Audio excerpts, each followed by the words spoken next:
Video में मैं आपको काली माता जी से संबंधित जो है कुछ ऐसे तथ्य बताऊंगा जो शायद आपने नहीं सुने होंगे। ये उन भक्तों के लिए बहुत लाभदायक होगा जो भक्त काली माता की भक्ति तो करना चाहते हैं, लेकिन उनकी भक्ति करने से या तो डरते हैं, या तो उनके पास समय नहीं है, या वो विधि नहीं जानते हैं, या उनको किसी भी तरह की एक उचित जानकारी नहीं है जिसके माध्यम से वो ऐसा कर सकें दोस्तों। तो इसके माध्यम से मैं आपको बताऊंगा कि आप जो है कैसे माता की भक्ति कर सकते हैं, और माता की भक्ति की लगभग सभी चीज़ें बता दूंगा। हालांकि माता का जो भक्ति का तरीका होता है वो बहुत ही विस्तृत है, लेकिन फिर भी मैं प्रयास करूंगा। दोस्तों, मेजर टिप्स एकदम चैनल में आपको स्वागत है। आपको जानकारी अच्छी लगे तो वीडियो को शेयर करिएगा। दोस्तों, सबसे पहली चीज़ तो आपको बताएं कि हम जो श्री काली माता की पूजा करना चाहते हैं, साधना करना चाहते हैं, तो उनको किसी भी तरह का कोई भयंकर सावर मंत्र यूट्यूब से देख करके या कहीं से पढ़ करके किसी भी तरह के सावर मंत्र मतलब बड़े मंत्रों का उपयोग नहीं करना है। काली जी की माता की पूजा के लिए, भक्ति के लिए केवल उनको बीज मंत्र का प्रयोग करना है, जो इस प्रकार है: ओम क्लीं कालिकाय नमः। यही जाप करना, ओम क्लीं कालिकाय नमः। ओम क्लीं भी पढ़ सकते हैं, तो उससे क्लीं जो होता है उसको बहुत लोग क्रीम पढ़ते हैं, बहुत लोग क्लीं पढ़ते हैं। जैसा आप चाहें वैसा पढ़ें, लेकिन पूरे जप के दौरान एक ही चीज़ पढ़ें, अलग अलग। अब दोस्तों, काली माता के अंदर बहुत भयंकर शक्ति होती है, मतलब इतनी विकट ऊर्जा होती है कि आप इसे समझ नहीं सकते। ये विद्याओं की विद्या है, और ये आप इससे अंदाज़ा लगा लीजिए कि जब पृथ्वी पर प्रलय आती है या कुछ ऐसे महासंकट आते हैं, तो ब्रह्मा विष्णु इस टाइप के जो देवता हैं वो भी इनकी शरण में जाते हैं और इनसे विनय करते हैं, तब जाके वो विद्याएँ अपनी देती हैं। दोस्तों, ये जो काली जी हैं वो 10 महाविद्याओं में एक सबसे बड़ी महाविद्या, सबसे पहली महाविद्या है।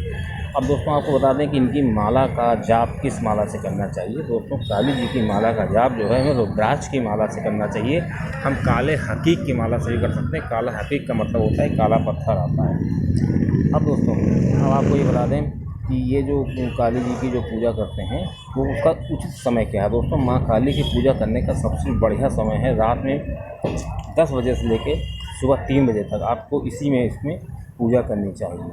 अब दोस्तों, आपको ये बता दें कि ये जो मंत्र होता है, आप कोई पूजा कर रहे हैं तो किसी को बताइए नहीं, बिल्कुल गुप्त रखा जाता है।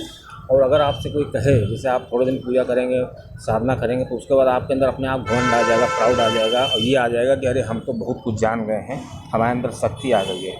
तो जब आप किसी के सामने चर्चा करेंगे, और आपस में चर्चा ज़रूर करेंगे, तो इससे क्या होगा कि अगले प्रेरित होगा इस चीज़ के लिए कि हमको भी ये मंत्र आप बता दीजिए, हम भी पूजा करें। तो किसी को ये मंत्र दीजिएगा नहीं, किसी को मंत्र देना नहीं है, केवल आपको इस चीज़ को मन में रखना है।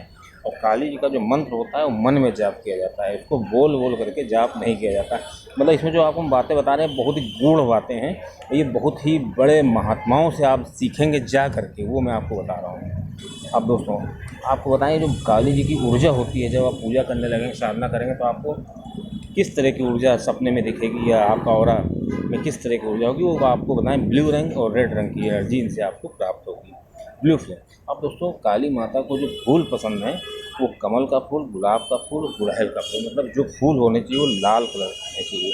लेकिन दोस्तों, कहीं कहीं पर सफ़ेद फूल भी चढ़ते हैं, वो भद्र काली माता के लिए चढ़ते हैं। दिल्ली, क्योंकि दिल्ली वगैरह में क्या है कि वहाँ पर आपको अक्सर जो पूजा होगी वो आपको सब लाल फूल से होगी, और कलकत्ता वगैरह सब जो फूल होती है वो वाइट कलर के फूल चलते हैं।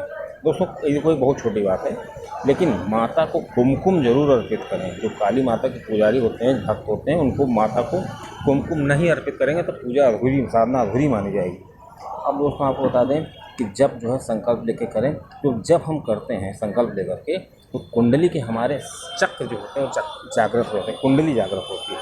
और कुंडली में 7 चक्र होते हैं, विशुद्ध चक्र और क्राउन है, जो हेड है, ये सब आज्ञा चक्र है, इस तरह के 7 चक्र होते हैं, वो बिल्कुल सक्रिय हो जाते हैं और यहीं पे जाके ऊर्जा हमारी स्टोर होती है।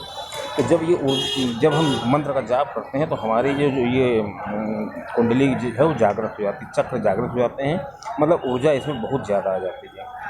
अब जो माता के मंत्र होते हैं, इनको करने से क्या होता है कि शरीर में ये मंत्र जो होते हैं वो अग्नि प्रधान होते हैं, और जो श्री शिव जी के मंत्र हैं, जो श्री गणेश जी के मंत्र हैं, या श्री हनुमान जी के मंत्र हैं, ये सब अग्नि जल प्रधान होते हैं। तो शरीर में अग्नि तत्व न बढ़े, इसलिए हमको श्री काली जी के माला की जप करने से पहले श्री शिव जी का या अपने गुरु के द्वारा दिए गए मंत्र का जप जरूर करना चाहिए, जिससे कि हमारे जल तत्व और आकाश तत्व, जल तत्व और अग्नि तत्व दोनों बैलेंस बनाए रहें, क्योंकि काली जी के मंत्र में फायर एलिमेंट होता है। और वो काली जी सौम्य भी हैं और रुद्र भी हैं। और श्री काली जी की जब आप ध्यान करेंगे तो आपको स्वप्न में कंकाल भी दिख सकते हैं, धड़कन भी दिख, बहुत ज़्यादा आपका दिल धड़कने का डर लगेगा, और ऐसा लगेगा कि कहीं पे कोई हमको स्वप्न ऐसा आ रहा है कि बहुत ज़्यादा डरावने और जो लेडीज़ दिख रही हैं।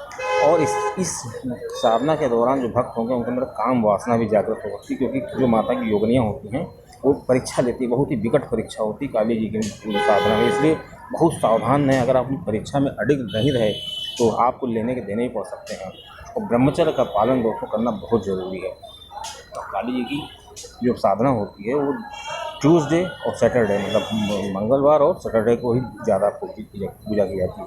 और काली जी को आपने देखा होगा कि नींबू भी चढ़ता है। तो नींबू इसलिए हम चढ़ाते हैं कि जो हमारे घर में नकारात्मक ऊर्जा, हमारे घर वालों के ऊपर जो नकारात्मक ऊर्जा है वो सब इसमें समा जाए, क्योंकि नींबू की जो इंटेंसिटी होती है बहुत ज़्यादा होती है, ये ऑब्जर्व करने की पावर, तो सारी ऊर्जा इसमें समा जाती है और फिर उसको हम बाहर जाके फेंक देते हैं। अब दोस्तों आपको बता दें कि नेगेटिव एनर्जी और पॉजिटिव एनर्जी इनका ही खेल होता है। अब दोस्तों किसी को मंत्र देना नहीं है तो हमने आपको बता ही दिया।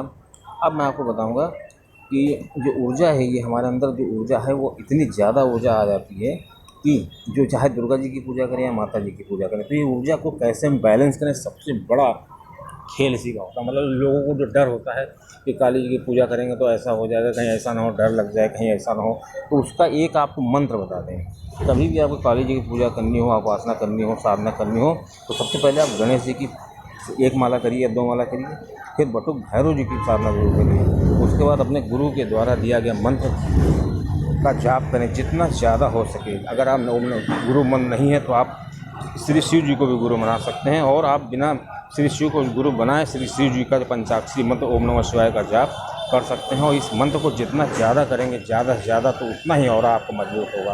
और जितना ऑरा मजबूत होगा तो जो आप नेगेटिव एनर्जी होगी वो ऑरा में प्रवेश नहीं कर पाएगी। जब हमारा ऑरा बहुत हल्का फुल्का होता है तो और हम जाप शुरू करते हैं और पता नहीं कैसे मंत्र करना चाहिए, साबर मंत्र हमने शुरू किया, लास्ट में ओम लगा नहीं रहे हैं। अब जो ओम नहीं लगा रहे हैं तो क्या होता है, हमारा जो मंत्र है, जो वायुमंडल में ऊर्जा जाती है, तो ये जो हमारे आसपास नकारात्मक ऊर्जा होती है, इस जो हमने जो पूजा किया है उसकी जो ऊर्जा है वो ग्रहण कर लेती है, जिससे कि वो बलवती हो जाती है। और जब बलवती होती है नकारात्मक ऊर्जा जो हमारे आसपास की होती है, उसके बाद वो हमारे ऑरे में प्रवेश कर जाती है। जब हमारे ऑरे में प्रवेश करती हैं तो हमारे ऑरे को नष्ट करने लगती हैं। और फिर अगर हमने इसका कोई उपाय नहीं किया तो हमारा धीरे धीरे ऑरा ही नष्ट हो जाता है, और उसके बाद ये नकारात्मक ऊर्जा हमारे चारों तरफ घिर जाती है। इसलिए सबसे ज़्यादा महत्वपूर्ण है काली जी की पूजा उपासना करने से पहले, किसी भी देवी की उपासना करने से पहले, साबर मंत्र को करने से पहले, कि हमें अपना ऑरा मजबूत करना चाहिए। ऑरा मजबूत करने के लिए हमको जल प्रधान जो मंत्र हैं उनका जाप करना चाहिए। ओम नमः शिवाय का जाप कर सकते हैं, श्री कृष्ण जी के मंत्र का जाप कर सकते हैं, श्री गणेश जी के मंत्र का जाप कर सकते हैं। इन मंत्रों का जाप जितना ज़्यादा करेंगे तो उतना ही भक्त का ऑरा मजबूत होगा। दोस्तों आखिर में आपको बता दें कि कुछ इम्पोर्टेंट बातें, कि माता को लौंग का भोग लगाएं, और माला गिनना नहीं चाहिए। गिनने के बजाय हम घड़ी से देख करके जाप करें, ज़्यादा अच्छा रहेगा। क्योंकि काली कई प्रकार की होती है, महाकाली, भद्रकाली। दोस्तों इस प्रकार जो हमें दक्षिण काली माला कभी गिन के नहीं पूजा करनी चाहिए और किसी को बताना नहीं चाहिए। अब आपको आखिर में बता दें कि माता को कैसे लोग पसंद होते हैं। जो कुछ ऐसे भक्त होते हैं जिनके अंदर माता की भक्ति होती है और वो माता को प्यार करते हैं, भले वो पूजा न करते हो, उपासना न करते हो, तो ऐसे भक्त जो होते हैं माता को बहुत पसंद होते हैं। दूसरे लोग आपको बता दें माता को कौन पसंद होते हैं, जो स्त्रियों का सम्मान करते हैं। स्त्रियों का सम्मान करने वाले जो भक्त होते हैं वो माता को बहुत पसंद होते हैं। और दोस्तों तीसरे प्रकार के जो भक्त होते हैं वो उस प्रकार होते हैं जिनको क्रोध नहीं होता है और अहंकार नहीं होता, क्योंकि क्रोध का कारण अहंकार ही होता है। किसी न किसी रूप में जब मनुष्य को अहंकार होता है तभी क्रोध आता है। तो भक्त को ये चीज़ ध्यान रखना चाहिए कि कभी क्रोध ना करे, और जब क्रोध नहीं करेगा तो अहंकार नहीं होगा। दोस्तों तो ये इस तरह के जो भक्त होते हैं जिनके अंदर क्रोध नहीं होता है वो माता को बहुत पसंद होते हैं, और माता उनको बहुत जल्दी अपनी भक्ति दे देती है। और दोस्तों अगले प्रकार के जो भक्त हैं, जो माता को पसंद हैं, वो हैं जिनके अंदर प्यार होता है, मतलब समाज के लिए प्यार होता है, लोगों के लिए प्यार होता है, सभी का सम्मान करते हैं, सभी का ख्याल रखते हैं, किसी का अपमान नहीं करते हैं, मुँह पे कभी गाली नहीं आती है। दोस्तों, आपको